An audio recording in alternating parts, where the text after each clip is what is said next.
is going to, at a bare minimum, showcase yet another example of pirate software being on the surface. The idea include pirate software breaching the terms of service of Twitch, or at its worst, could actually spell legal consequences for pirate software. Now, at the time of recording this,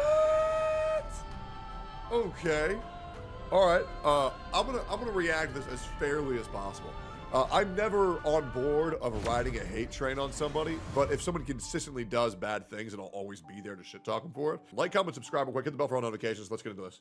I've spoken to a lawyer, and I'm actually going to be including a few clips from our conversation that we had, as I think they're useful for this video. But I'm also going to be creating an update video where I go much more in depth with this lawyer after we fully go through the details of all the information that we've gathered. Through other people, we've also been able to get in touch with someone who works at Twitch to go over this possible alleged terms of service being broken at Twitch. I should also make it very clear that the legal ramifications are not going to be gone in full depth here, and they are just alleged right now. I'm not saying that he has broken any laws yet, but there is potential. But with this oversized preamble out of the way, let's get into the video. Now, this all starts late one night just a few days ago, when somebody in my Discord, shout out to CK, ends up sending in a screenshot of this tweet. This tweet comes from Guy, and they say, pirate... By the way, real quick, do we know who Quinthio is?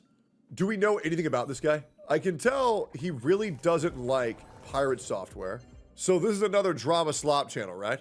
I personally love channels like this. Asmongold's situation is insane. I'll have to watch that too. Charged with rape. All right, cool. You know what? Yeah, I'm gonna subscribe to this guy. Pirate Software accidentally revealed his DMs with Kronos during the April 1st Twitch Giga Train, showing that they were boosting it themselves. This is why the stream is unavailable to watch. And here we have this screenshot. I want to make it clear at this point, this is the only thing that we have in regard to this situation. So let's take a look at that screenshot. Now, in this screenshot, it is Pirate wearing a banana costume, or excuse me, a long lemon. And he's on Discord here, and it looks like he must have accidentally pulled up this Discord interaction that he was having with Kronos. That's his lead moderator. Reading off the messages here, the first one from Kronos is, Pirate responds, let me know if you do. Bits is going to be the best way to do it due to the return if you need to save it. Kronos says, bits rather than tier 3s? Pirate responds, tier 3s might be better, don't know. Bits is 82% return when you buy them in bulk. Have you bought any yet? Kronos says, I've done 100 tier 1s on my personal, ready to do 40 tier 3s on an alt, can do bits instead or both. Then Kronos says, did 50k bits at 20 seconds left. Pirate says, okay, what is the alt account? Kronos replies, serendipitous bean, where's the beef? And then below that, he says, didn't mention this to the mods either, now the challenge is to clear the queue. So that's a lot to throw at you at once, and we're gonna pick it apart as we go over this video. But so what I'm getting here is that Pirate was doing a subathon, and he was artificially extending it by getting a moderator to never let it end whenever it got close, to give Oilers time to react and dump a sub bomb, and to make it seem like it can end at any time, thus increasing more FOMO, and thus driving people's urges to sub and reduce the anxiety. Now, I do a different strat for subathons than I do, where I do power hour, to where whenever it gets close and I still want to go, I let everybody know all subs and donations will be doubled, and then I give them a whole bunch of bonuses, and I get a bunch of subs myself. I don't think I've ever asked anybody to artificially increase it to get that from my community. I would say this is scummy. I don't think it breaches TOS. But yeah, I think we should let subathons end organically, or incentivize viewers to get a bonus reward for subscribing at certain times. But letting it edge, like that one subathon that I did where I was like, last person to sub gets $10,000, which I actually had to give up $20,000 because 2 people subbed at the same time. That fucking sucked. But subathons are obviously very, well, money focused is the most flattering term I can give. Yeah, I would say it's scummy, but I don't think it breaks TOS. Let's keep going here.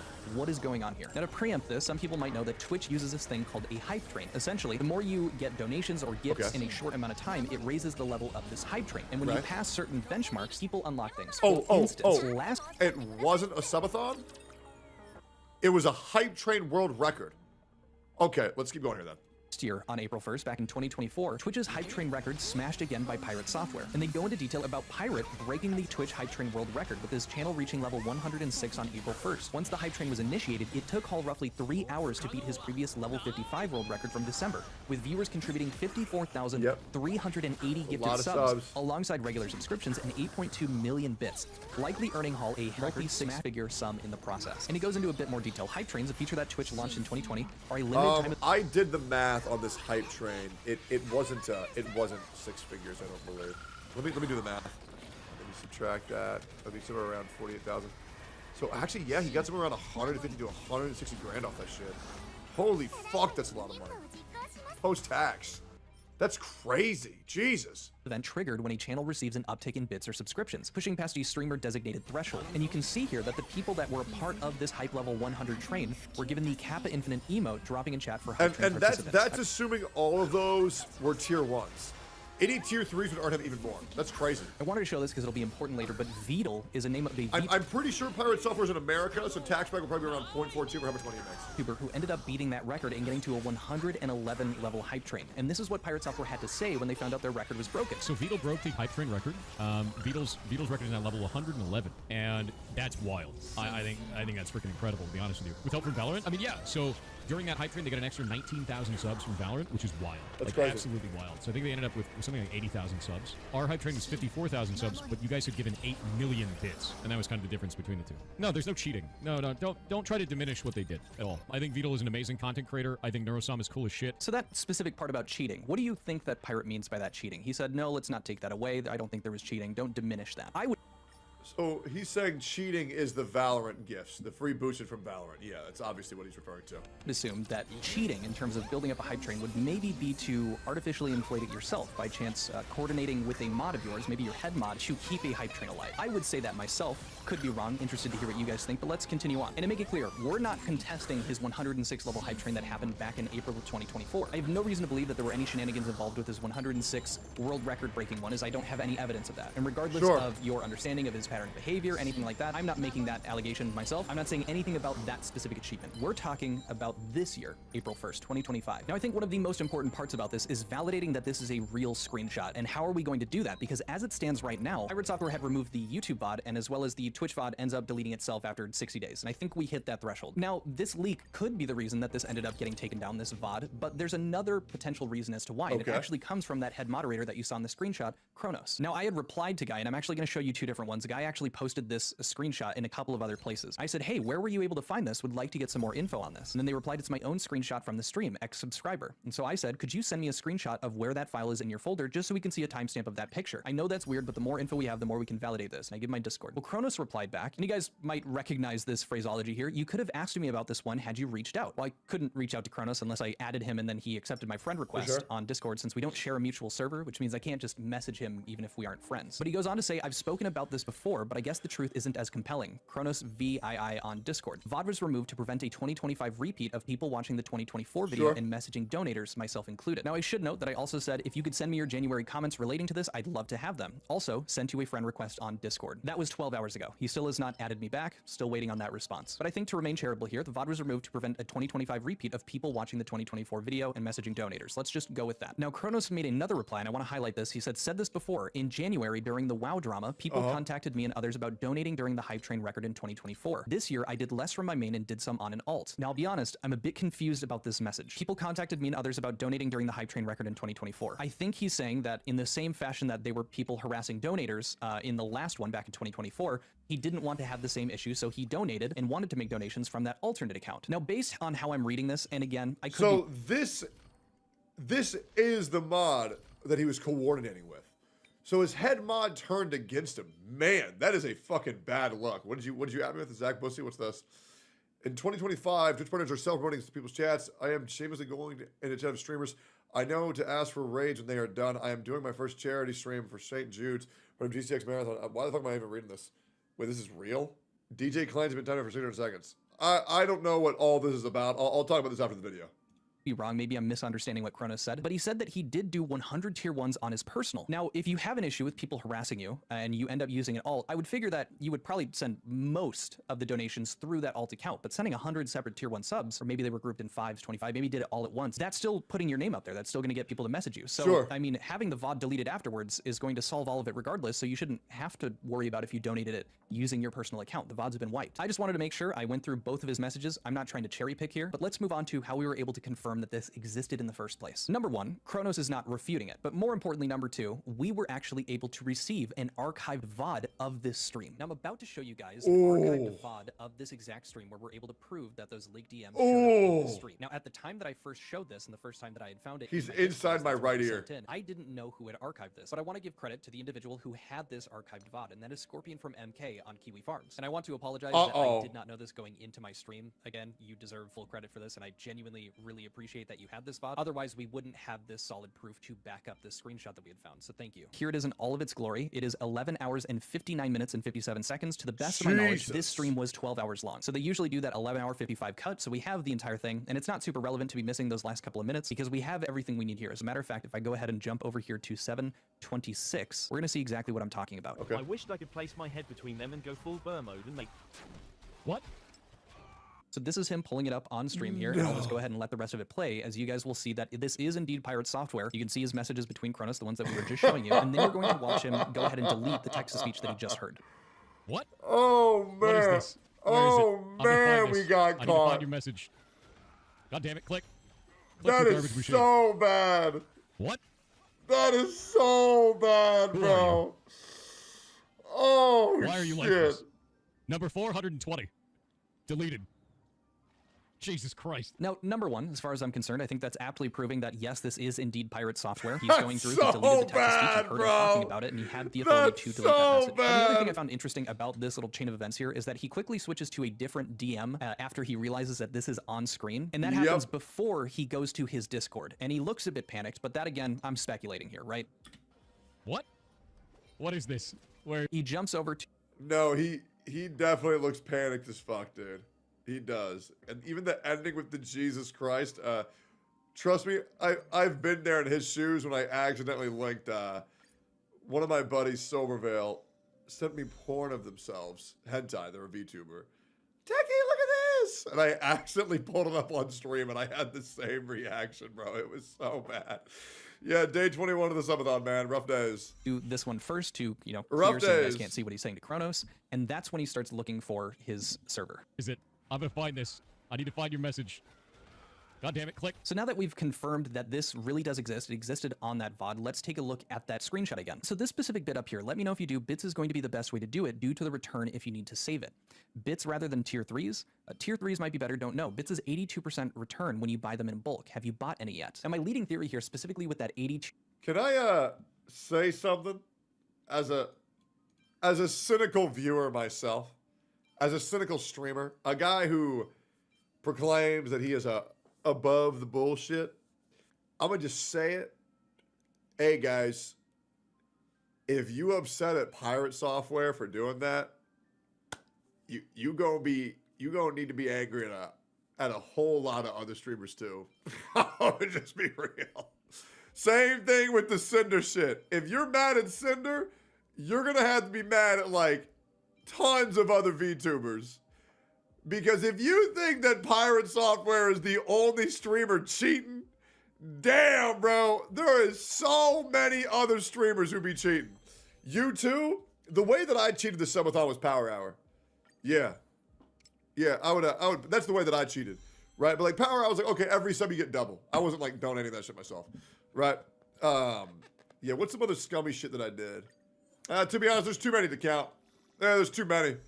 Hey, boys, ABC, always be cheating. 2% number that Thor is throwing out has to do with the conversion rate when you get bits into a Twitch stream. Now, as you can see here, The difference is y'all know I'm a piece of shit. You know what I'm saying? The difference is y'all know I'm a piece of shit. You know what I mean? when your viewers perform and confirm an action that requires bits within the extension on your channel page, you'll earn 80% of 1 US cent per bit used, and the remaining 20% is shared with the extension developers. So here's that 80%, but let's do a little bit of that math. So taking a look here, I just took a screenshot, it went into a Twitch stream, went to the bits, and you can actually get a 12% discount at 25,000 bits. So that puts you at a $308 price tag. Now to make this a bit easier to understand, one of my buddies here actually created this here, so special thanks to them. But we're showing that 82%. So bit is 82% when you buy them in bulk. What he means is if you spend $308 to buy 25, but bit is 82% when you buy them in bulk. What he means is, so special thanks to them, bits, and you can actually get a 12% discount at 25,000 bits. So that puts you at a $308 price tag. Now to make this a bit easier to understand, one of my buddies here actually created this here, so special thanks to them, but we're showing that 82%. So bit is 82% when you buy them in bulk.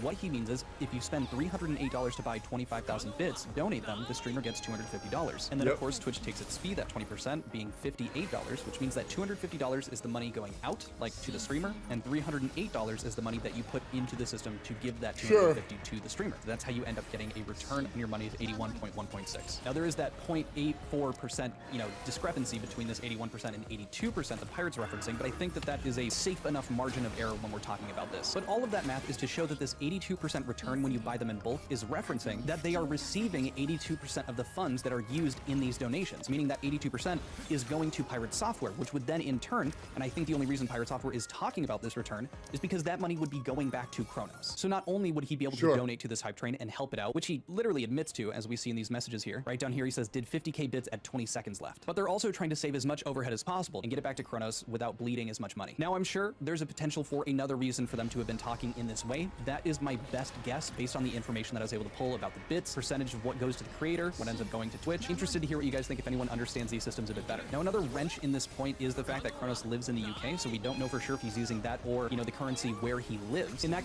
Dude, I'll be real. I think Pirate Software needs to go full mask off and just say the hard R. Straight up. I do. I think he needs to. Because the reason why he needs to do that is because these people want him to be a piece of shit so bad. They're going to keep on looking into his past and looking into his past and looking into his past until he becomes the villain they want him to be. And I think he just needs to fast track that shit, get it over with, and then people will get bored. Right? Because the moment that he admits that he's a piece of shit, everybody will leave him alone. But the problem is that he acts like he's a good boy, and the internet doesn't like that. The internet doesn't like that at all, right? And they're gonna keep on looking into his past until he gets there. And that's the truth. Am I crazy? Like, I'll be real, right? Like, I feel like I'm on to something here, man. I really do. I feel like that's the play. Could play a factor since the price of what's the hard R? Oh, based on nuclear. where you're from. Now we're about to get into where this could potentially break terms of service with Twitch and some of that potential legal aspect of this. But first, I want to go over that alt account that Kronos is referencing. Now this is that serendipitous bean account. It does exist on Twitch. Yep. Moreover, if we go over and look at the overview for this profile, and that's over here on Twitch Tracker, we can see that the account was created April 1st of 2025, which would line up with the timeline of having this alt account created on the same day that this stream was recorded. And then going back here, we can see Kronos referencing what his alt account name is and saying, where's the beef? Now this is important. As a matter of fact, still in Pirates Discord, there are these answered TTS from 3 months ago, which lines up with that time frame. And here we can see, probably the one that I'm specifically referring to here is my favorite ferret is beef, because where's the beef? So I think it's pretty safe to say we can tell that this is Kronos, since he literally said verbatim, where's the beef in the Discord messages between him and Pirates. So we know for a fact that Pirate has seen, can confirm, and knows that Serendipitous Bean is Kronos' alt account. Not only that, but we have something super cringe. So that was the first Twitch text-to-speech, and we could actually kind of attribute that maybe Pirate didn't know that that was the alt at the time that that text-to-speech went out, but we do know for a fact that the second text-to-speech that was sent out by Serendipitous Bean, Pirate knew full well that it was Kronos. That's going to make the second clip I'm about to play you that much more painful to watch. So here's that, where's the... Okay. Okay, brace yourself, boys. What's going on here? The beef text-to-speech here. Serendipitous Bean with 25,000 bits said my favorite ferret is beef because WHERES the beef. So that was the first one sent from Kronos, and this is the second one. Serendipitous Bean with 50,000 bits said IRL friend of Kronos and excited that they are now free from corporate. I know. Love your stream and what you do for people here. There aren't many cool or supportive streamers left once they get big like this. Stay cool, bud, and tell Kronos that Ben sends their regards. I'm sorry you had to know Kronos in real life, just like me. 500 bits said when it's... He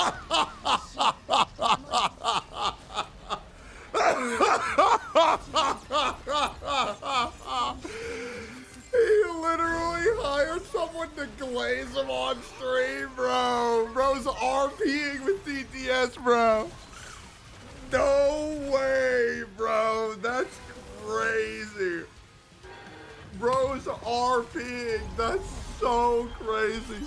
You're pregnant and going to be real. He had to do a little glazing for his boss, but oh my god, that was painful, knowing now that that is actually Kronos. But now lastly, over here at the bottom, didn't mention this to the mods either, so this wasn't planned amongst all the other mods. And right below that says, now the challenge is to clear the queue. Now what's this clearing the queue? Well, there's actually an answer, and this is in the form of one of Pirate Software's shorts. What's the TTS do in wait time? So every time somebody donates to do a TTS, I actually have a system, and you can see it goes into this queue.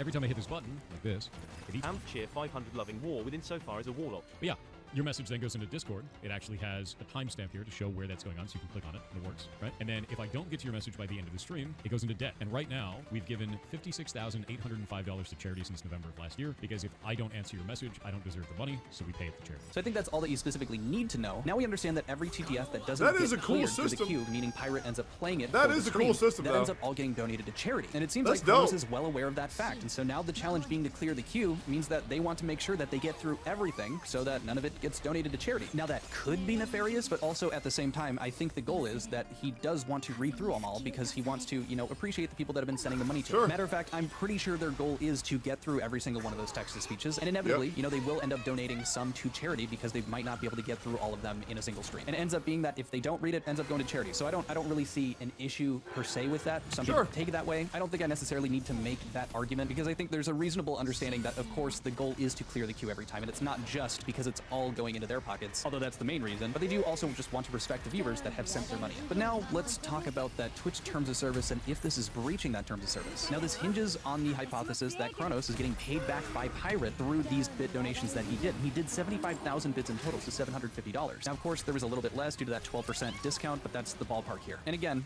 reached out to see if someone from Twitch can actually better clarify if any terms of service were broken. So at this moment, this is all just speculation, and I don't have any other confirmation. Now, what I'm showing you guys here is from Twitch's legal bits acceptable use policy. Now, I'm just going to read the title of this area that I'm going to... I want to remind you guys, this is up to interpretation. This is not confirmed. All right, so we have to make our own opinion here. Let's see what's going on here.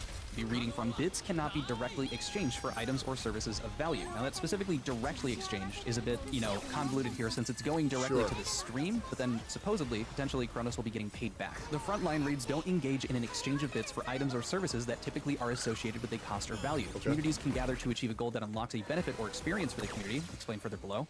Creators can announce benefits in response to individual cheers. However, in each of those scenarios, the activity does not provide a return of anything of value. And down here explicitly, it says, now the don'ts that constitute violations of this policy. Don't solicit bits in exchange for money or donations, and don't request money or donations for bits. Now this doesn't work because Pirate is not saying, hey, we're, giving you guys money if you give me bits.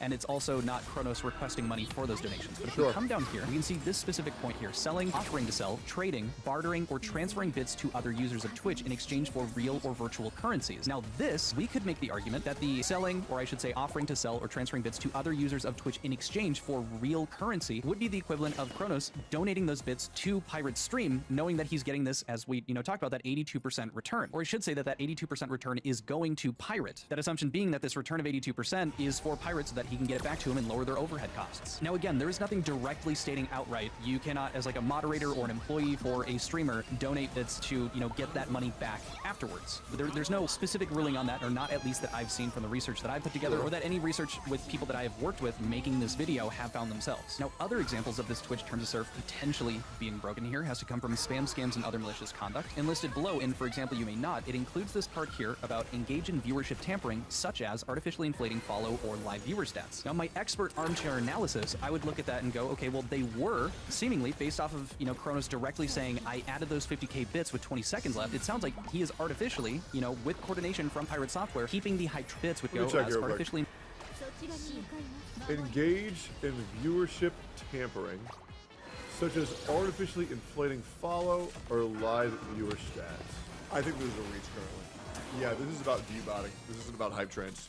Me personally, I think we're reaching a little bit here. Look like natural engagement, which may incentivize other people to donate to the hype train because they want to build it up, because there is a potential that they unlock this emote or they unlock other rewards in the progression of leveling up this hype train. I think this might also contribute to the cheat the Twitch reward system, in which case I think maybe you could make that argument, but at the same... No.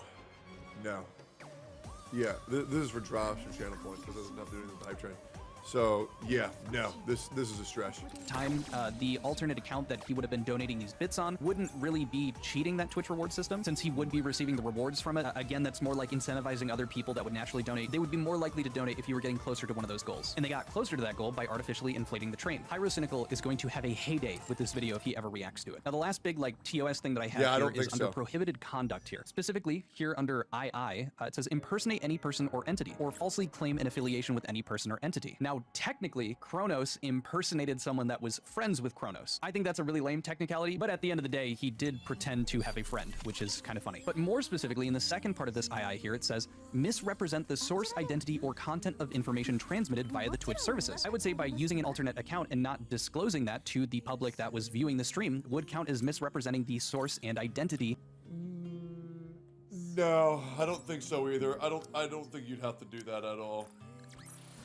Yeah, saying I'm the alt account of this guy, I don't think you have to do that at all. I think that's also another stretch. I don't think that's a big deal. Or at least, I don't think this is against the TOS. of the person donating. But all of these potential breaks in the terms of service could mean absolutely nothing. Now, I spoke with the lawyer that it actually worked. Yeah, I don't think there's any TOS broken from the ones that were shown. There might be more, and I'll look at TOS myself for a follow-up video, but yeah, I don't think anything that was shown was against TOS from the rules that we've seen. With private parts back when he received a cease and desist from Pirate Software in regard to his video game, including Pirate Software's voice in it. Now, I spoke with him a little bit about this specific point. He had some... I think this video would have been stronger if he left that part out.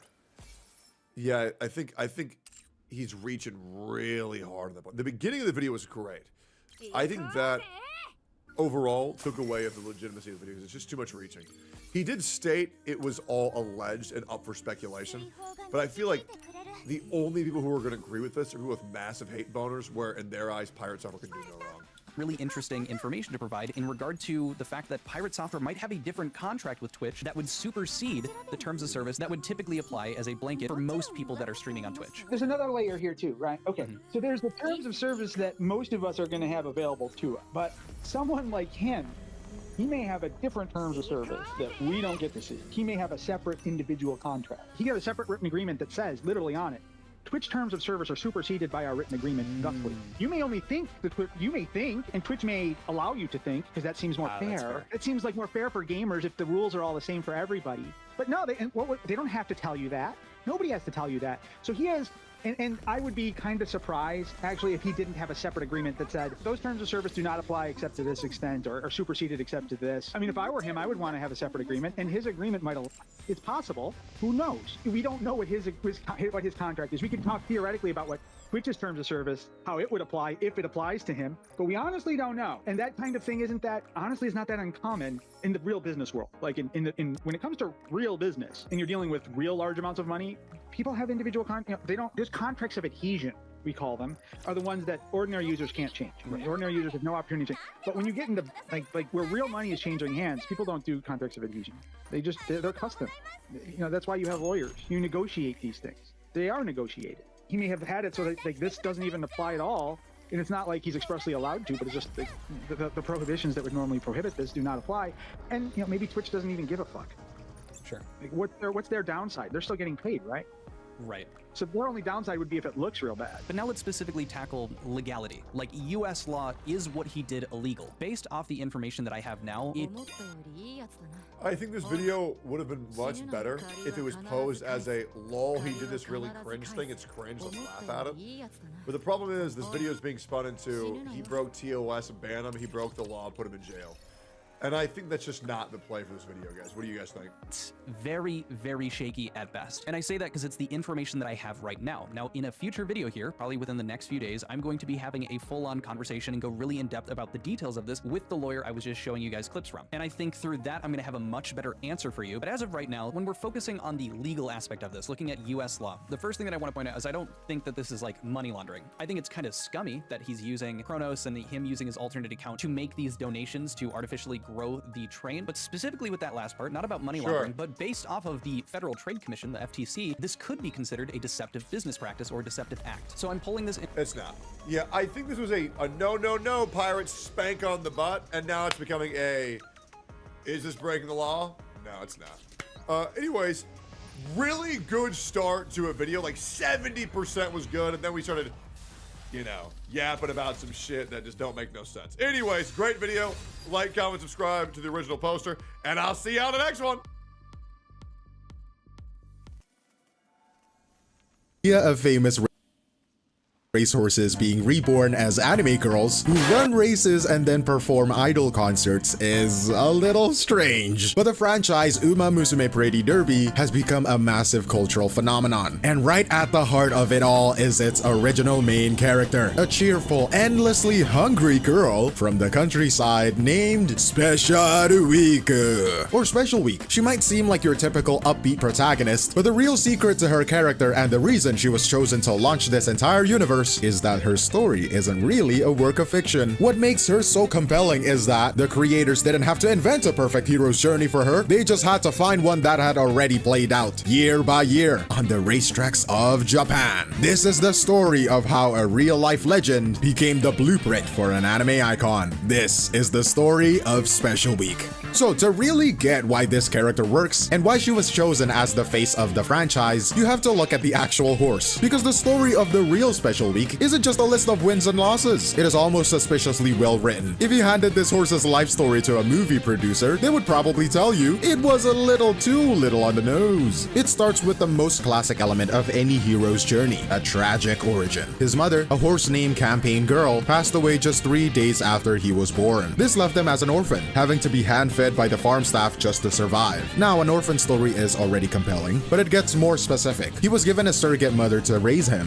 which is common. What wasn't common was the surrogate they chose. She wasn't another thoroughbred, one of those sleek, elite race horses. She was a draft horse. Think of a big, sturdy horse used for farm work. That was his mom. So from his earliest days, he was an outsider. He was raised in a different environment by a mother of a completely different kind, away from the herds of other future champions. The creators of the anime didn't have to invent a compelling backstory about an outsider from the countryside trying to make it in the big city. They just had to copy and paste from reality, quite literally. Then you look at his family tree, what's called a pedigree in the horse world. It also reads like a perfect setup. His father, or sire, was a horse named Sunday Silence. To put it simply, he was an American champion who came to Japan and became the most dominant and important father of racehorses in the country's history. Being his son meant you were basically born into racing royalty, with massive expectations on your shoulders. But his mother's side of the family was pure Japanese racing legacy. Her family line traced all the way back to a very important ancestor named Shiraoki, a foundational mare, meaning she was like a great-great-grandmother of a whole dynasty of Japanese winners. So you have this perfect fusion in his blood. The incredible power and speed from his legendary American father mixed with the deep history and stamina of a famous native Japanese family. It is a ready-made narrative of two worlds colliding to create something special. Or should I say, special week, you know what I'm saying?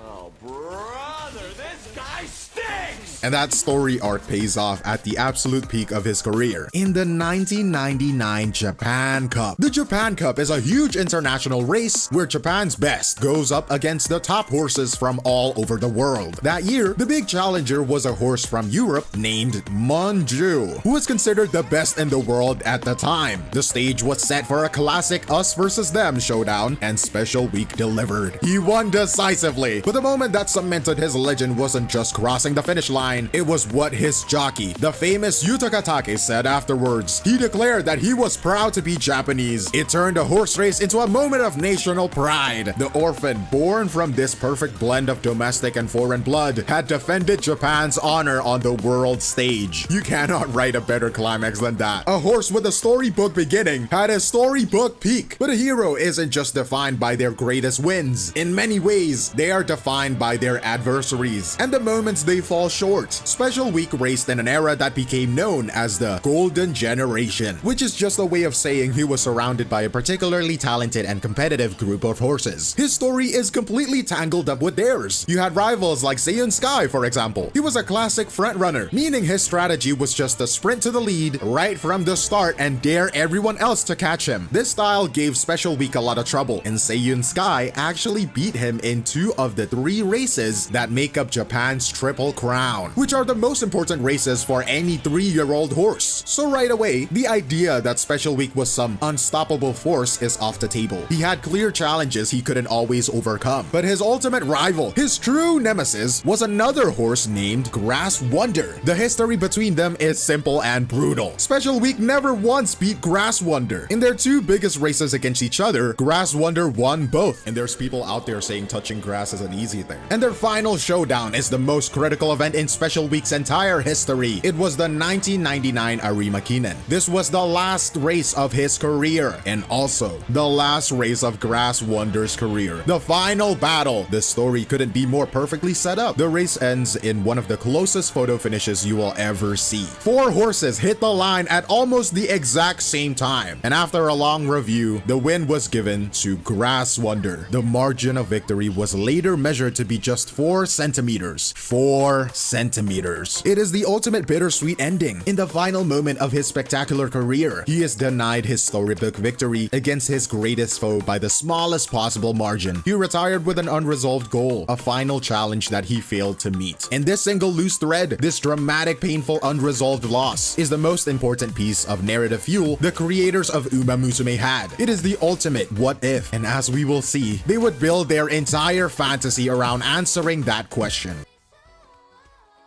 So you have this incredible life story, the tragic birth of an underdog journey, the climactic wins, and the heartbreaking final defeat. How do you turn all of that into a single, relatable anime character? Well, you translate it very carefully, piece by piece. Let's start with her core motivation in the anime, her promise to become the best Uma Musume in Japan for her two mothers. This isn't a random anime trope. It is a direct and frankly masterful adaptation of his real-life origin. The deceased birth mother in the show is his real mother, the horse campaign girl, and the kind human mother from the countryside who raises her. She is the stand-in for that surrogate draft horse and the human farmhands who actually raise the orphan. The creators took the core emotional truth of his birth, being an orphan raised by a different kind of mother, and made it the entire reason for the character's journey. It is a really sad backstory, but it is also her purpose. Once you have the motivation, you have the design of the character, and again, nothing is accidental. Her appearance is basically a visual biography. Take a look at her outfit. The prominent purple zigzag pattern on her skirt isn't a random design choice. It is pulled directly from the silks. That's the colorful uniform the jockey wears, of her main real-life jockey, Yutaka Take. And then you have the two little golden clover medals that she wears on her top. Those represent her 4 biggest victories, what are called the Grade 1 races. She is quite literally wearing the history of the horse she is based on. Every key part of her legacy is encoded right there in her design for anyone who knows where to look. But then you have the parts that are pure fiction. The most famous thing about the character of Special Week is probably her personality, right? She is cheerful, a little bit naive, and then she eats a lot. She is constantly thinking about food, especially carrots and giant bowls of rice. Yo, this horse is very expensive to maintain, and the real horse was not really known for this. This trait is a complete invention. So why add it? Well, it serves a clear purpose. It makes her more relatable, more human. It provides some much needed comedic relief to balance out the very intense drama of the races. It gives her a simple, endearing quirk that keeps her from being a one-dimensional, I wanna be the very best protagonist. But now that I think about it, almost every shonen protagonist loves eating. So maybe it's trying to pander to that as well. I mean, anyways, it is calculated choice by the writers to make her a more well-rounded and likable character, right? And it clearly works. So what am I to say? And this careful blend of translated fact and functional fiction that creates the final product. But building the character is only half of the battle. You also have to adapt her actual career, with all of its triumphs and failures. And I think this is where Uma Musume Project shows its real genius. It retells the story, but it also actively engages with it. And in the most important moments, it rewrites it. The first and most significant example of this is in the anime, with the character Silent Suzuka. The real horse Silent Suzuka is a legend in his own right, but his story ends in tragedy. In the 1998 Tenno Sho race, he suffered a severe leg injury that was so catastrophic he had to be put down on the track. It is one of the most infamous and heartbreaking moments in the sport's history. The anime recreates this race. The injury happens. It is a tense, awful moment. But then they make one crucial change. She survives. I think this is way better than a sad ending. They deliberately transformed this historical tragedy into a story about hope. Suzuka's long, painful rehab becomes the central emotional challenge of the first season. It becomes the thing that forces Special Week to grow up and find a deeper reason to run. They took a real-world tragedy and turned it into a narrative pillar of resilience. It is a powerful what if. But the game takes this idea of rewriting history one step further. It gives the power to the player. The main story in the game builds towards that final fateful race we talked about, the 1999 Arimakinen. The race the real Special Week lost to his nemesis, Grass Wonder, by just 4 centimeters, right? The ultimate unresolved goal. When you get to this race in the game, it is the final challenge. And if you just play it out normally, you lose. History stays as it was. But if you have met certain difficult conditions as a player, if you have put in the work, something different happens. A special what-if scenario unlocks. The scene plays out, the final stretch of the race. As the main theme song begins to swell, the camera focuses on Special Week. The words, Japan's Supreme Commander, flash across the screen as she surges forward past Grass Wonder.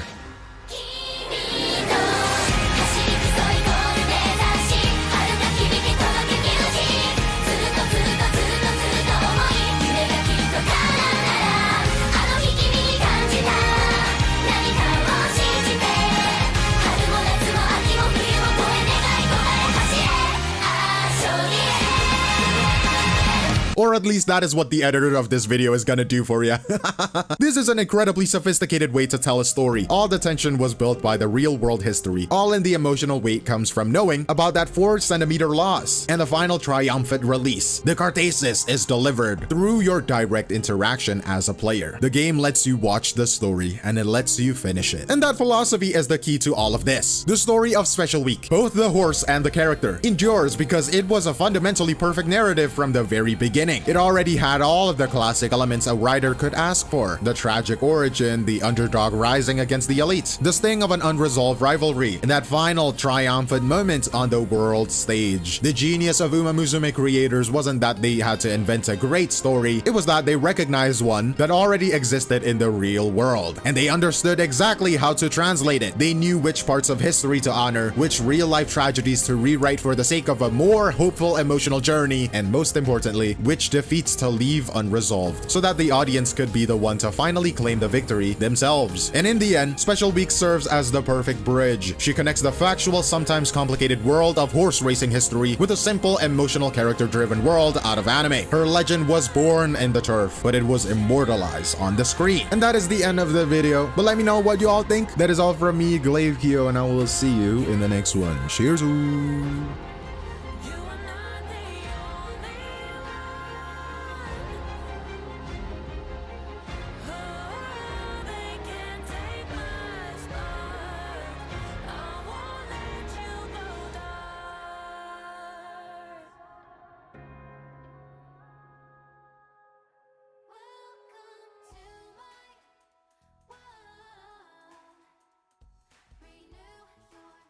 Are you gonna play Uma Musume? Guys, are people like unironically enjoying that game, or are people just jumping on the bandwagon of that game? Everyone I've seen play it genuinely enjoys it.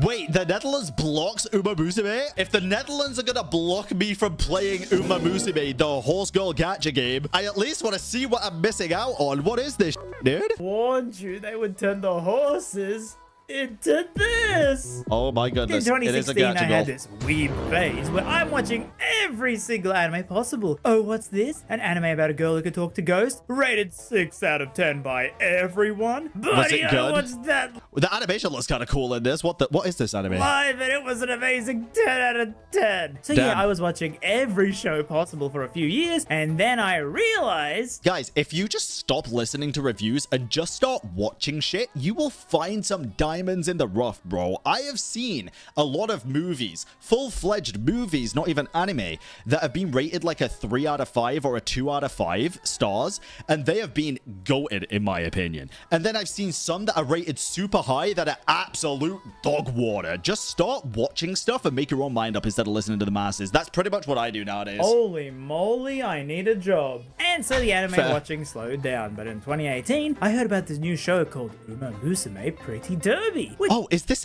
an anime, not just a gacha game? was a 13-episode anime that would showcase the idea that famous racehorses from our world get reincarnated as horse girls, who go to school in a world that's just like our world, and they run around and eat carrots. What?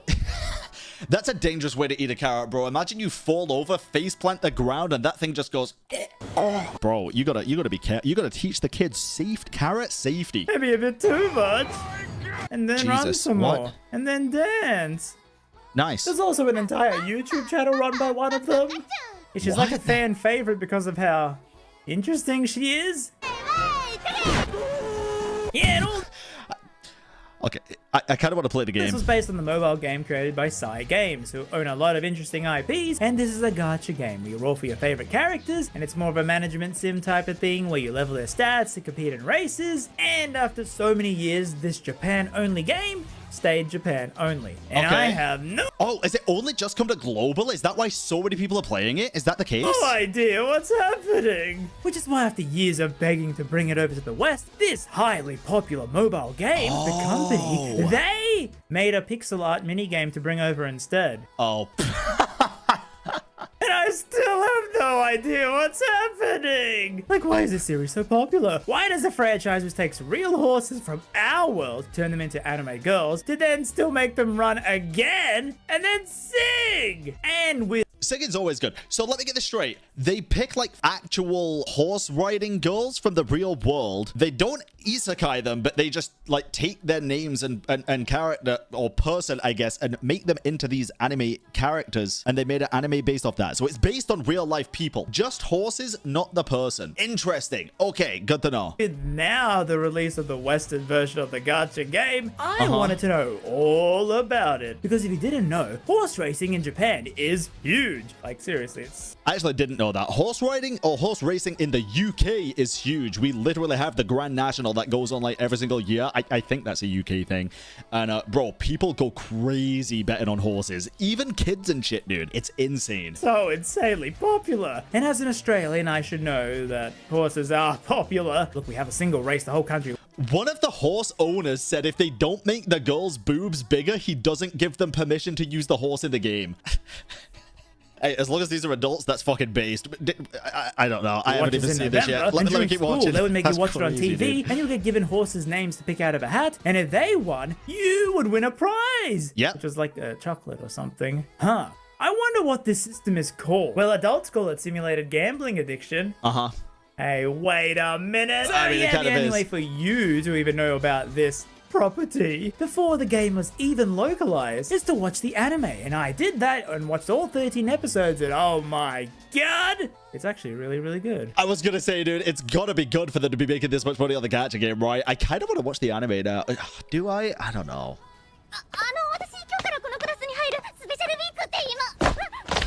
It's crazy because this gacha in the 2 years that it has launched has The animation looks pretty fucking clean, dude. made 295 billion yen, which is 2 billion US dollars.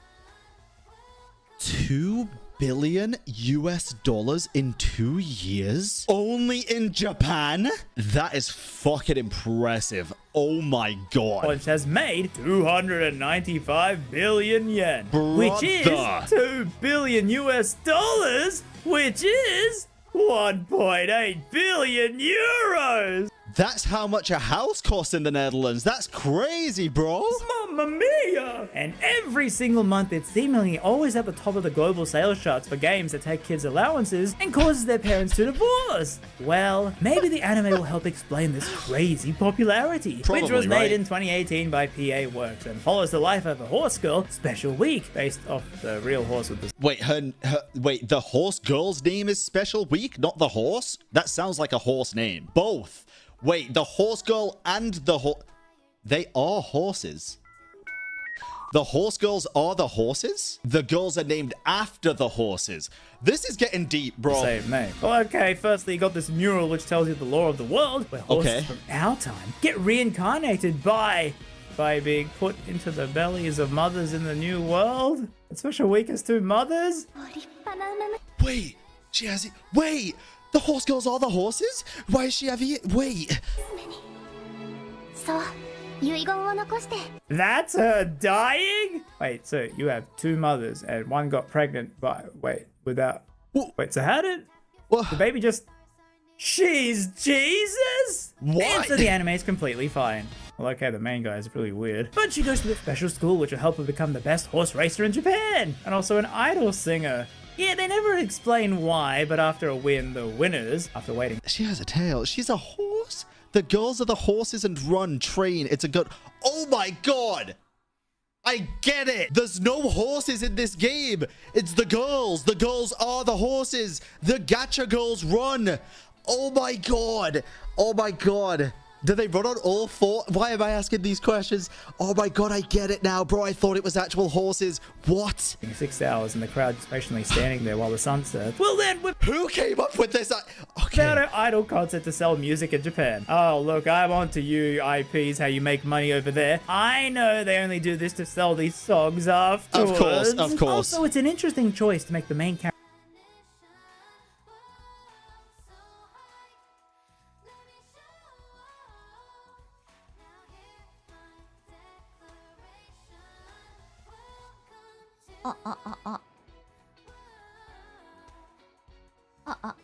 Hey guys.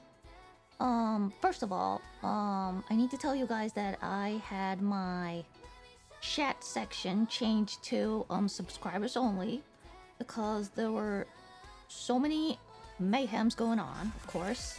Understandable. Oh, do you hear me, right? 聞こえるでしょうか? Yes, I have set it to subscribers only, and only the subscribers on YouTube. Only the subscribers who have subscribed for my channel for over 24 years. No, 24 hours. I'm sorry, 24 hours. Can get in chat right now, and I'm sorry because there was a lot of people who were talking about something that are super unrelated. Hope you guys could understand that.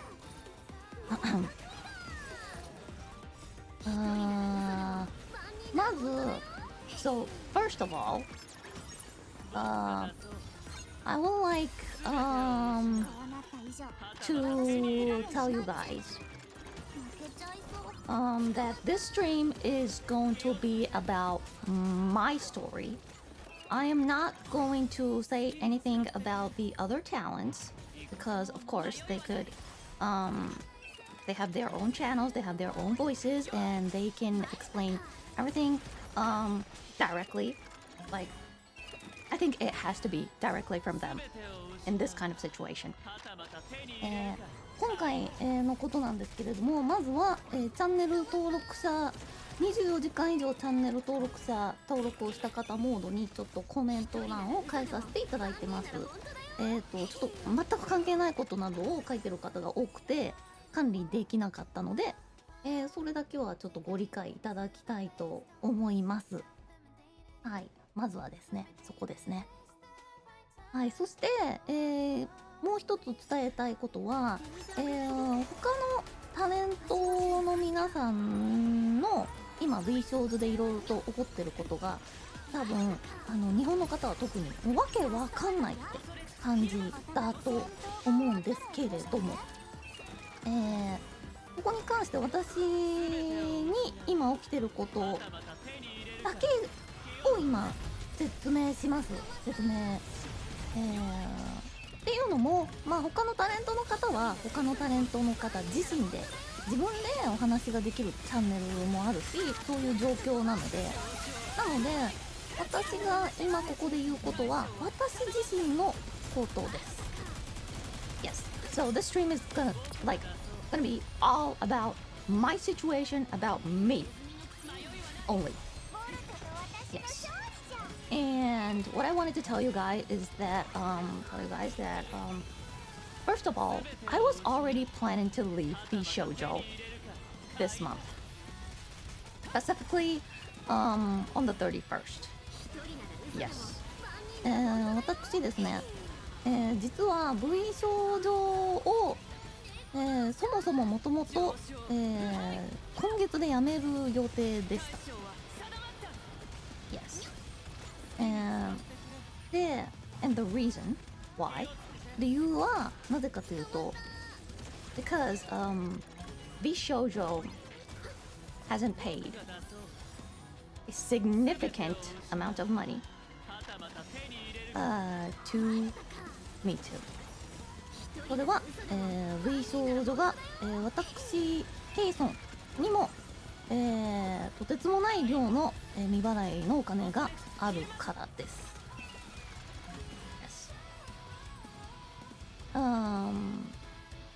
Yes. Yeah. This is the truth. Yes. And for that, well, what should I say? They haven't paid me since last year. I guess it was September. Till that time it was good. Everything was good. I did not have any complaints. Well, sometimes the payment was kind of slow. It was really not on time, but they paid. So I was like, okay, they're getting slow again. And then recently, well, it was becoming like, oh my god, this is not good. This is too late, and everything is. I think something is going wrong. That's I was like, there's so many limited things. I'd say I'm trying to say it very correctly and very politely here. Yes. Yeah, I'm sorry, I'm just reading the comments right now. There's legal situations going on, so I can't say anything about the other talents, but if they owe me, I guess. Let me say that in Japanese. 水症状からの、支払いが、実はもう1年以上かな、止まっている状態で、ボイ症状から、他のタレントのことについてはちょっとそちらでねまた法的なことがおそらく進んでいるので言えないことが多いというか、まあ言うとしたら本人からっていうのが多いと思うんですけど、まあうん千万のお金になるんですけども、ボイ症状の方から未払いが続いておりまして、去年の9月を最後に支払われなくなりました。で、去年の、初めぐらいからですかね、まあちょっと支払いがされていたのが遅くなってきた、遅いなーってことで、早く支払いしてくださいね、遅いですよ遅いですよっていう話をしていたんですね。でそこからまあドって支払われることがあって、まあ一応すごい遅かったけど支払ったわっていうことで、まあ支払いが遅くなっていたことが結構あったんですけども、また遅くなってんのかみたいな感じになりつつあったんですね。なので、ちょっとここまで遅れてるってなったらおかしいなっていう風に思い始めてたのが今年の、2ヶ月ぐらい前からですかね。ちょっと遅すぎますよっていう風になって、私は少し前から水症状さん側からの支払いがないことプラス、ファンの方へのグッズの発送などがちょっと遅れたりとかおかしくなったりしていることに気づいた時から、グッズの販売を停止してほしいと、ちょっとこれ以上新しいグッズは出せないですよっていう風にね言ったんですね。ちょっと待ってくださいね。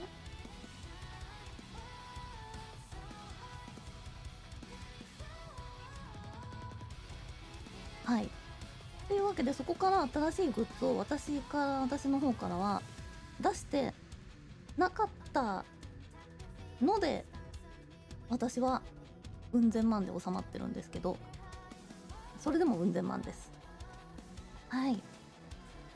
でちょっとここもう本当に知らないことが多すぎて、あと会社側からめっちゃ誠実というか、まあ多分まあ嘘なのかなみたいなことも言われてたので、 So I have been lied to from the company a lot about the situation. So my payment stopped last September. I was asking what's going on for a long time, multiple times. All they said was it's gonna be paid, it's gonna be paid, it's gonna be paid, and it was never paid, and I think it will never be. Yes, the reason why I waited so long was that if I like say, okay, I'm gonna reveal this information and I'm gonna quit. If I say that, I thought they were not going to pay me the amount they owe, and that was scary for me. But so recently I've decided, fuck it, I'm leaving, and I was about to tell you guys that I will be leaving this month, and I was getting ready for that. I wasn't ready for today's whatever came out today. I was not ready. There were so many things that I didn't know, but this is what I know, and this is my story. Yes. And I will have the Vshoujo CEO, Vshoujo JP CEO, explain this to you guys, because I have done so many. Well, it's not so many. It's only about 2. I've done 2 streams with him. I was saying all the good things about Vshoujo. Fucking embarrassed about this.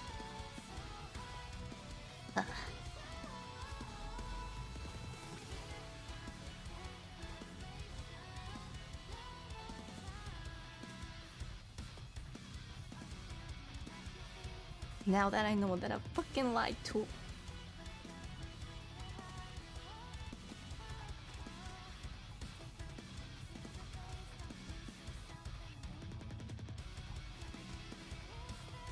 So, I'm so ashamed of myself for believing in someone who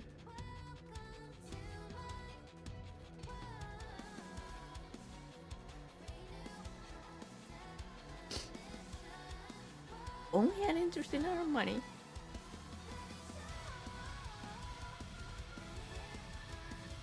Well, let's ask the Vshoujo CEO, Vshoujo JP CEO, about what the fuck's going on. I'm going to call him right now. Whew.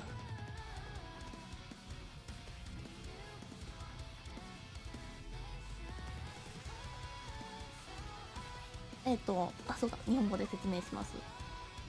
今朝、マウスちゃんから出た情報とかについては、本当に知らないことが多くて、なんとなく V 少女の内情が、お金が支払われてないことで、V 少女の内情がやばいことには気づいており、ただ、なぜすぐやめなかったのかってなるのは、もし、ここで、こういう未払いがあるのでやめますっていう風に公表をしちゃったら、この凄まじい金額のお金がしっかり返済されないんじゃないかという恐れがあったからです。なのでここまで、なんでここまで我慢したのとか、なんでここまで、その未払いが1年近くなんで我慢したのって思うと思うんですけど、これは、もし言っちゃうと相手が逃げれるんじゃないかっていう風に思っちゃったからなんですね。ただもうここ1ヶ月ぐらいではもう帰ってこないだろうなっていう風に察したんで、もうおそらくこれはなのでもうやめますっていう風に言って7月末日で実はもうやめる予定でした。はい。でさすがにね、なんかもう、金額も金額なんでもちろん返してほしいしなんですけれども、そもそもね、活動とかに使うお金ですから、みんなでね、なんかファンのイベントやろうとかってなった時にいっぱいお金がかかったりするのって、そういう活動で得たお金とかね、そういうのでもちろんタレントって支払っているんですね。でそれをV 少女は皆さんもご存知の通りどこから活動費からカットは取ってほとんど取っていなくて、グッズ代ですねから、カットを取っている。で普段の配信の収益などからは取ってません。なのであと私に関しては自分の住所とかですね、プライベートの情報を公開したくないので、マウスちゃんもね、配信で言ってたと思うんですけど、一旦 V 少女の方で案件とかそういう費用を預かってもらって、でV 少女はカットを取らないけれども、私たちにそのまま支払う、支払い先としてのでそういう風になってたんですけども、それも、本本来700%私に払われるはずになったお金が、去年の大部分ですかね。去年から今にかけての部分ずっと、支払われてないっていう状態なんで、もうそうですね、調子のいいことを言っていたのかもしれないですけど、収益取れませんよ。100ゼロで取られてますはい、笑えないのでちょっとね、電話してみたいと思います。OK。ダメか。To talk about the pirate software fraud allegations, and so I absolutely will. But what's even more important is I've requested that my lawyer, I didn't request him, he just did it, Andrew Esquire, to react to, is pirate software personally? I don't think he is. I looked over the TOS, but I haven't looked over the law. I think according to Twitch TOS, he's fine, but let's see what the law thinks. Andrew Esquire, take it away, man. By the way, ladies, sex warning, your ovaries are about to explode as you see the sexiest man on earth. Here we go. Or farm it. I love it. It's so cool every time. I love it every time. Pirate software has opened the door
to fraud allegations after a leaked DM shows some controversial behavior regarding his mod, bit donations, hype trains, and we're gonna get into that today. I'll be real, man. If pirate software is open to being fucked legally by this, hey VTubers, you better be careful, because we know you're doing that shit too, and you know the ones I'm talking about. Yeah, absolutely. The ones who break records. On the legal mindset. Of course, I'm Andrew Esquire, American attorney in this illegal mindset. Let's pump you up a little bit, buddy. Judge in a fast facts format, bringing you the quick and dirty version of the latest news. So pirate software has been in the internet news over the past, 3, 4, 5, 6 months for various things that he has been doing.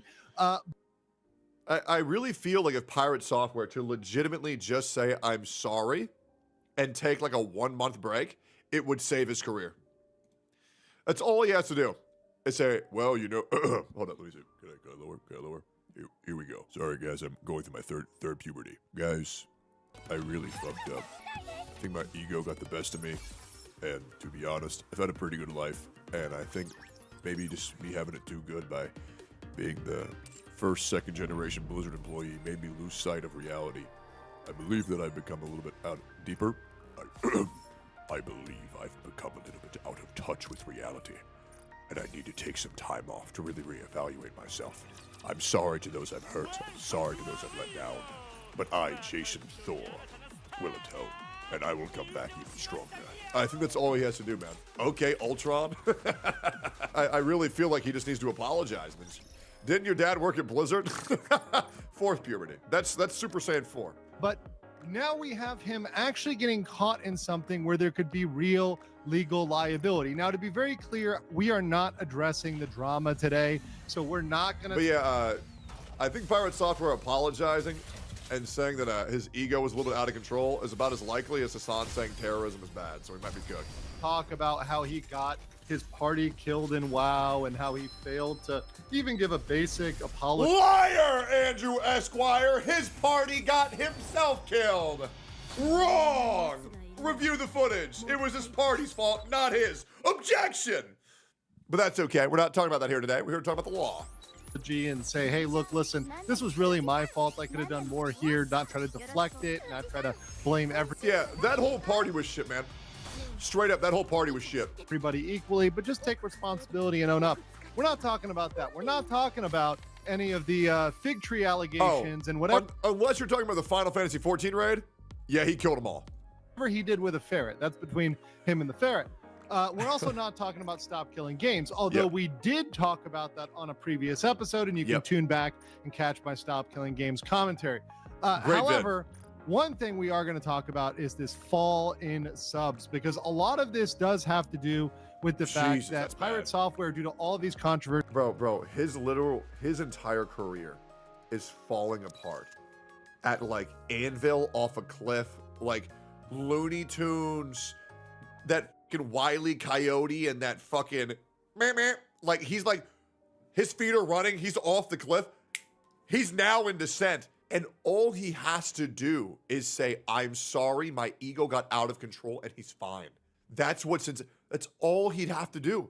Just be like, I'm sorry, my ego got out of control. I apologize to those I've let down. I will work on this in the future. I'm taking a 1 month break. Guys, 100,000 followers lost in a month. Guys, that's more. He's lost more followers than almost anybody in the Gacha community has. Jesus. Is hemorrhaging subs. And when you are hemorrhaging subs, and I'll bring this up again at the end, this opens you up to a lot of potential problems from people that used to be supporters. So obviously in the over 104,000 people as of date over the last just 30 days, losing over 104K followers.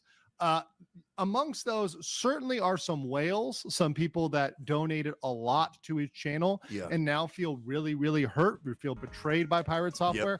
And whenever you have that happen, not only are you going to have more people paying attention to your channel, more people looking for you to make mistakes, more people logging what you're doing, but you're also increasing potential liability. Dude, that's what I'm saying. Pirate Software just needs to say the hard R. He does. Because everybody's just looking for a reason to fuck over his life. They're going through like every single stream bod in his entire life. They're looking for a reason to fuck him over. He has to just give them one. That way they stop looking. You know what I mean? Like, he has to give them something, right? And then like he needs to be like 3 months later, oh, by the way, guys, I'm fucking 5% black. I can say it. And my girlfriend's Latina, right? You do all that, then you're fine, right? But like right now, like they're gonna start going through family history and shit. And well, the apple doesn't. Anyways. Because one of those people, any of those people that donated a lot, that felt they gave a lot, might have claim or cause if you end up slipping up and they felt misled, and that might generate some sort of cause of action. And that's something we might have here today.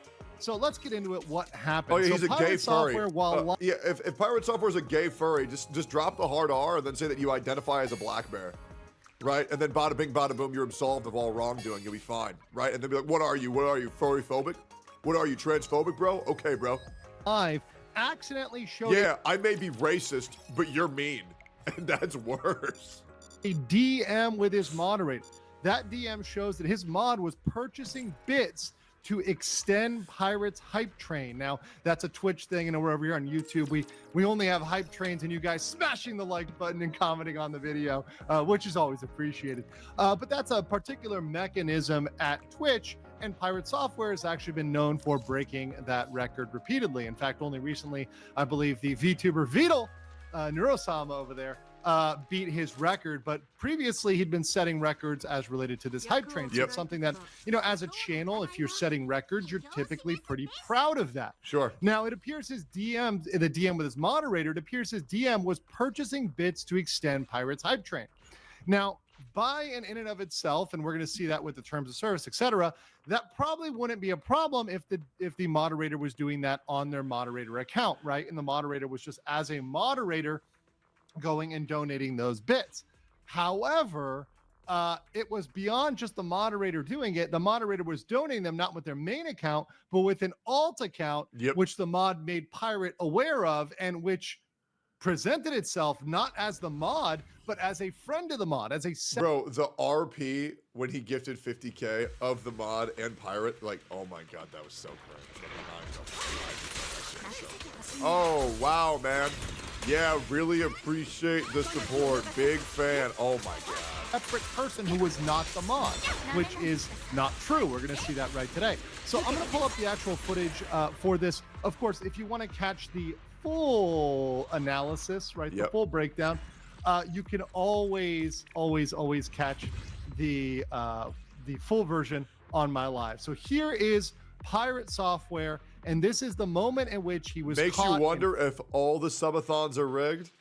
There's two people's subathons I can guarantee you weren't rigged. That was my own and Rich Campbell's. Yep, because we invented the Power Hour.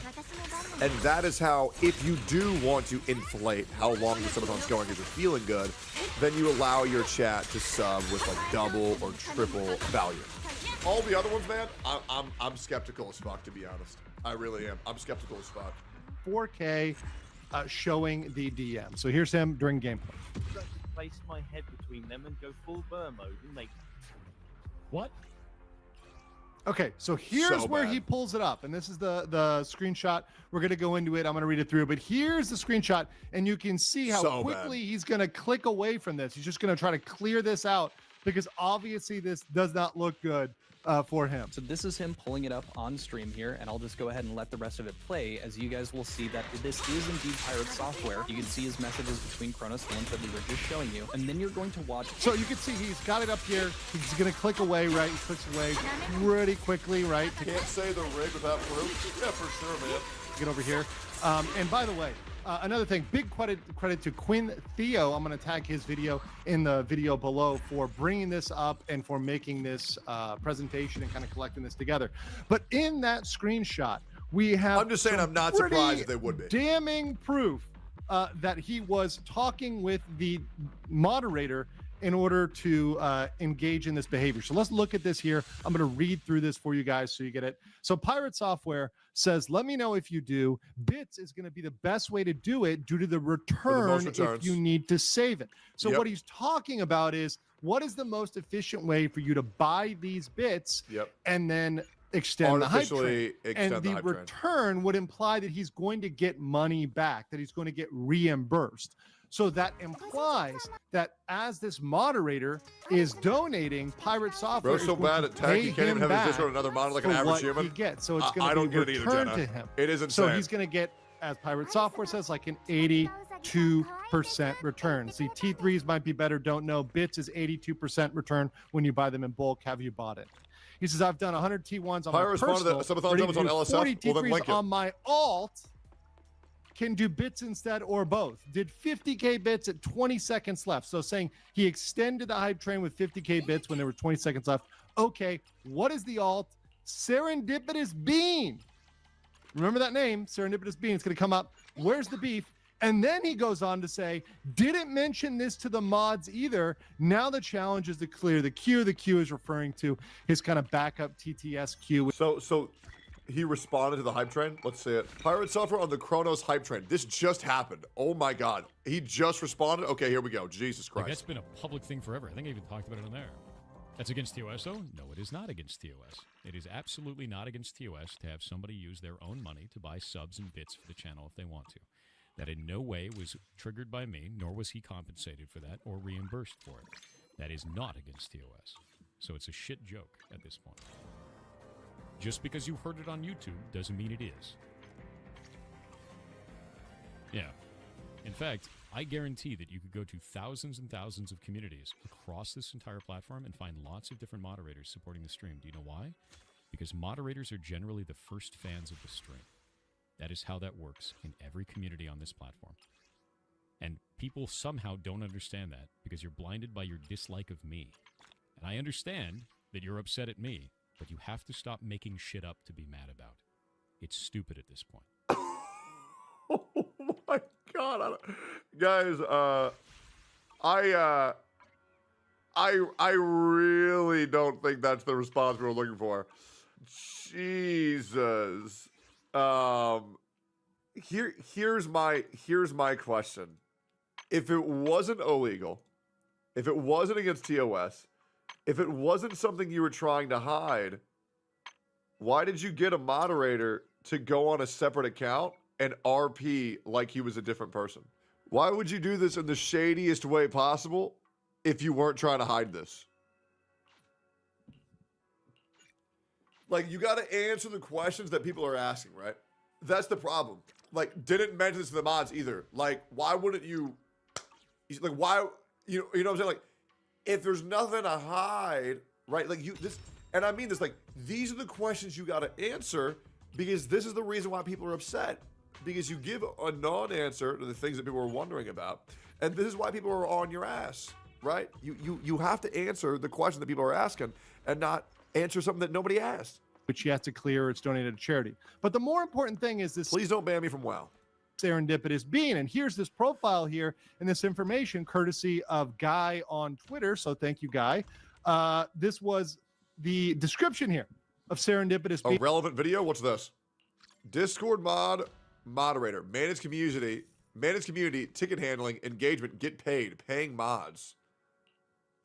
Paid me more than I needed to live. So November. Hold up. What is this? When did you start paying the mods? When you guys paid me more than I needed to live. So November. It's kind of like when the whole plan came together. Their official start date was May 1st. Outside of that, they've had the Pally GG thing for a long time.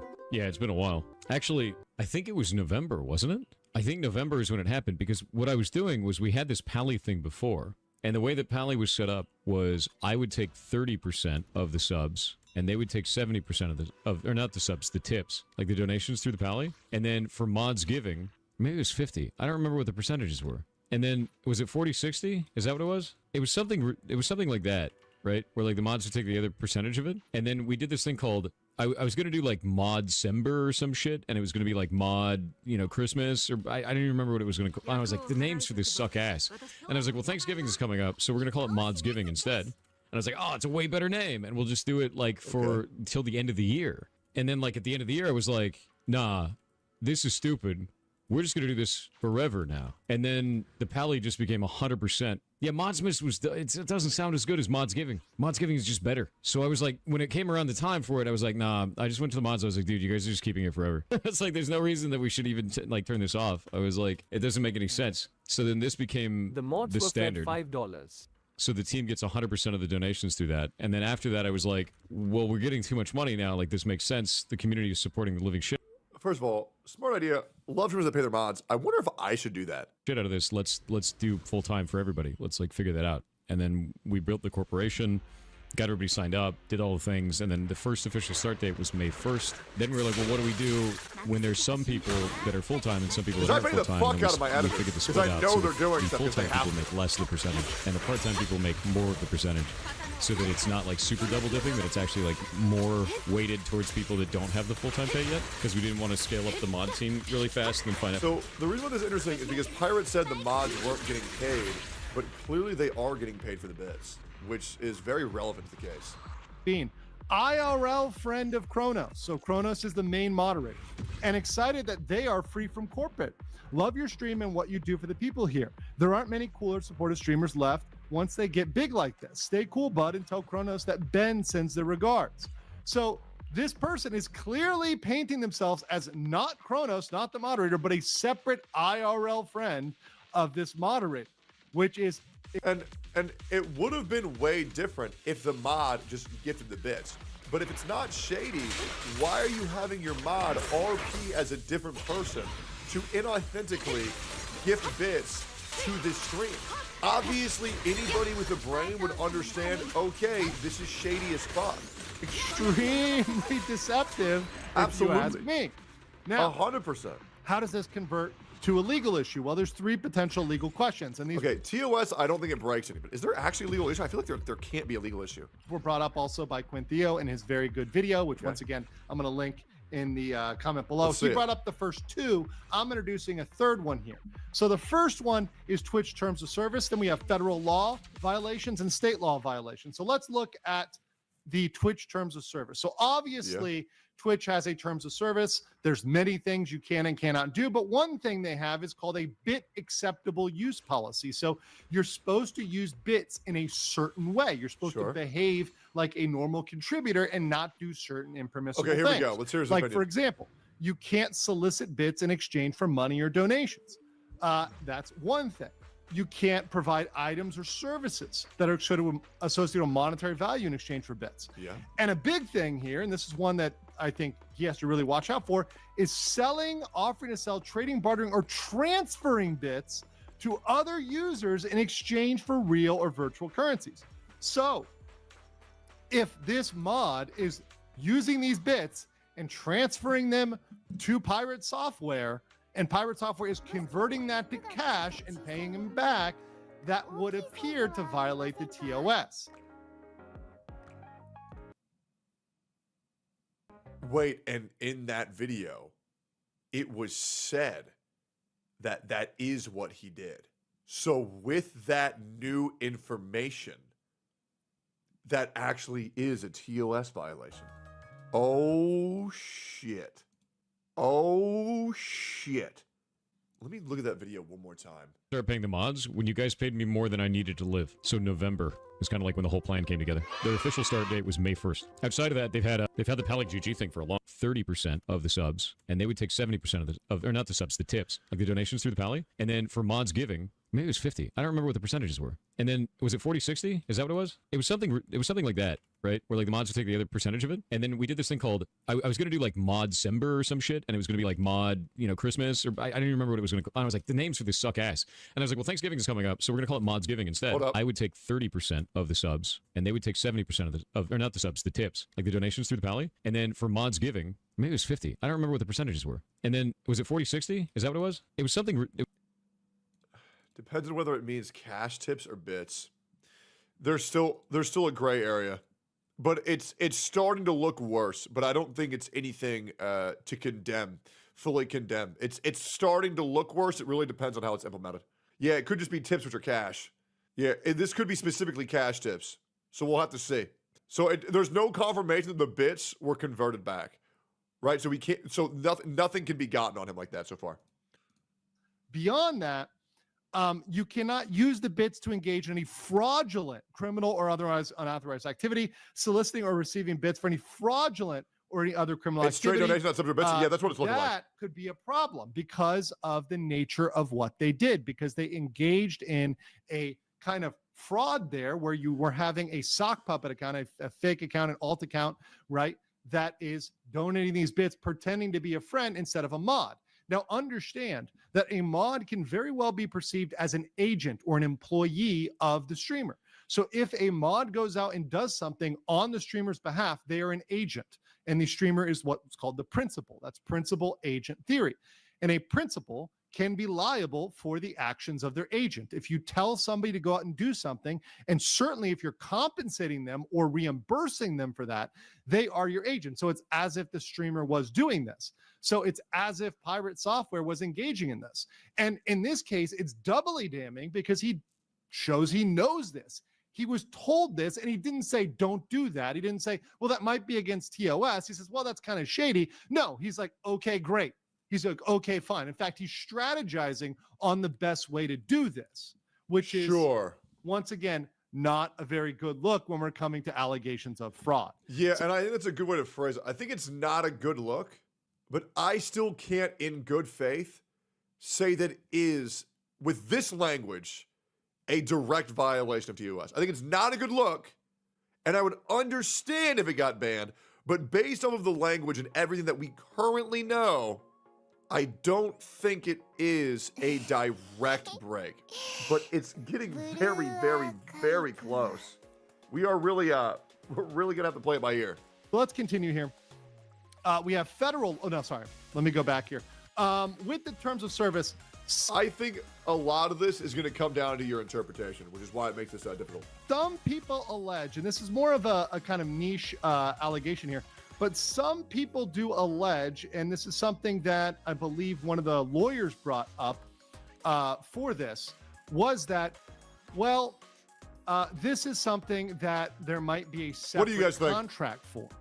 So the lawyer that was talking to Quinn Theo said, hey, there might be a separate contract that might supersede that. Well, in a separate part of the Twitch terms of service, which I looked up, it actually says even in other agreements, even if there is a separate agreement, even if there's a supplement, you still have to follow these terms and you cannot violate them.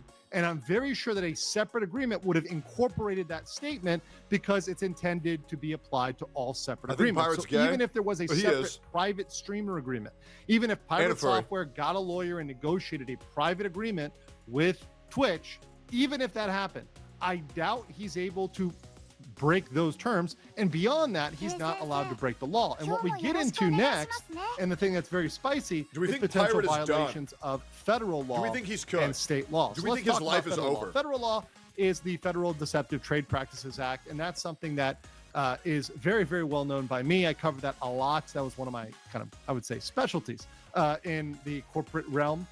When I was corporate counsel. We'll see what more Pegasus thinks about that. There are three separate elements. So you need a representation, omission, or practice that is likely to mislead a customer.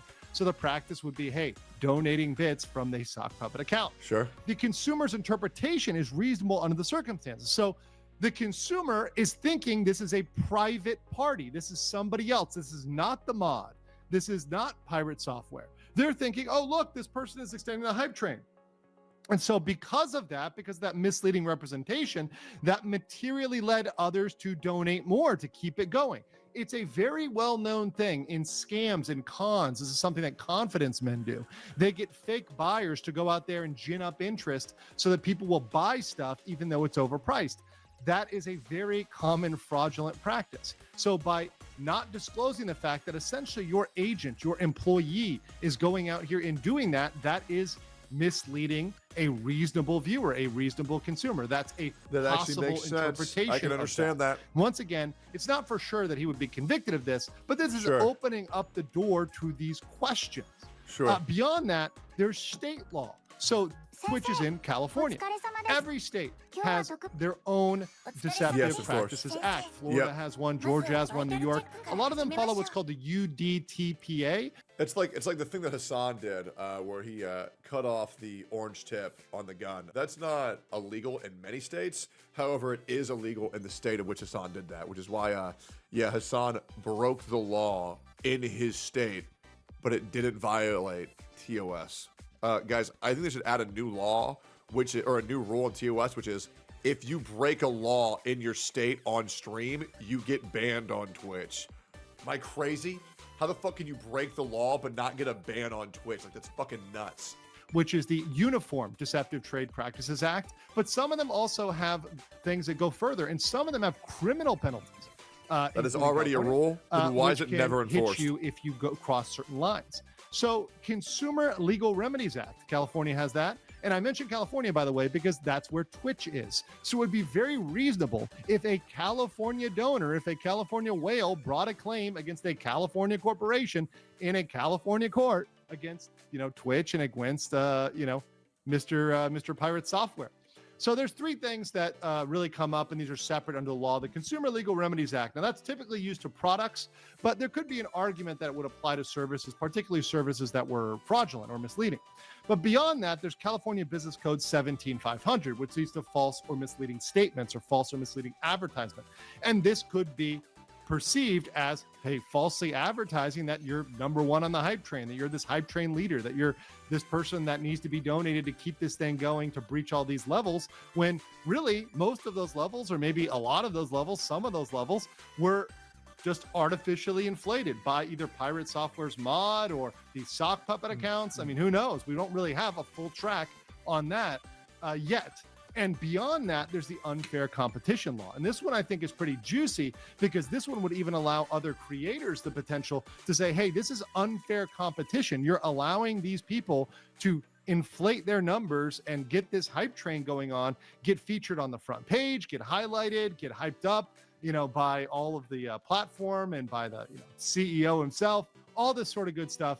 And that is unfair competition. That's giving them an unfair edge because they're doing things that are violating the TOS freely. And hey, if you don't enforce this, Twitch, if you don't do anything, Twitch, this is a problem. Now, beyond that, there are other issues other than him losing subs. And of course, once again, him losing subs just adds the potential of people that might sue. But beyond that, there's advertisers. Advertisers might feel like they were defrauded. They might feel angry because they're saying, hey, we're running ads and they're supposed to be on the top channels. But if he's falsely inflating his numbers and he's being falsely promoted, well, maybe we're not really getting the value we thought we were getting. We thought we were getting a value of someone who was #1 in the hype trains, who was leading in this pack of hype trains, and we're not getting that value. And no, advertisers don't look at that for a metric. So that would be, that wouldn't do anything. Even if advertisers look at past 30 days CCV, and that's all that matters to them. That's it. And then also if they've been in any controversies. Like, for example, I've lost pretty much 30% of my sponsors because I'm doing more controversial content. They don't look at hype train for metrics at all. Don't have a claim, they might express their anger. They might pull out. They might refuse to advertise. Beyond that, this could open the flawed floodgates. If Twitch does not crack down on this, does not issue some punishment, some correction, well, others might say, well, I can do that too. And then everybody is going and committing this deception, which would just open up Twitch as a really, really poor perceived platform where everyone is essentially artificially boosting their own numbers, which once again goes towards Twitch's impotent image. Twitch is something that Twitch, the platform, that I've talked about a lot because they failed to enforce their own rules evenly, fairly, and justly. And if you have terms of service and you never enforce them, well, that's not a good look for your platform as a whole. And that's why other platforms are rising. Even platforms like Kick are passing Twitch. Yeah, because you guys don't know, Kick just surpassed Twitch in active user base in Spanish. More Spanish-speaking viewers and streamers are now on Kick than they are on Twitch. In many metrics. Kick is absolutely slaughtering right now. I'm so proud of them. They're such a good platform. Because of their poor image, and other platforms like YouTube look at that and say, hey, we're going to stay away from those sort of images and that sort of image and enforce our rules. So this is a really bad look for Twitch. It does not look good for Pirate Software and is likely to continue his downward slide. But let me know what you guys think in the comments below, and I'll catch you on the next. Are you guys enjoying the stream today? Still, my honest opinion is that, I want to make this very clear. I personally think what Pirate did for the hype train is scummy, is shady, absolutely. I also believe a lot of other streamers are doing the exact same thing. And this is going to make a lot of other streamers afraid because I know many other streamers who have done the exact same thing. Do I think it is a federal crime deceiving advertisers or going to get him banned? I don't think anything's going to happen. I don't. But I understand that now it's up for interpretation. And sometimes it really does just come down to a vibe check. I will be real. I think if Pirate Software does get banned for that, and Hassan doesn't get banned for what he did, such a bad look. Such a bad look. Twitch is in a very uncomfortable position, and I love when they're in an uncomfortable position. Reminder, guy, I got banned for 2 weeks for calling a bitch fat. Anyways, let me know what y'all think. Like, comment, subscribe. Let's get into it.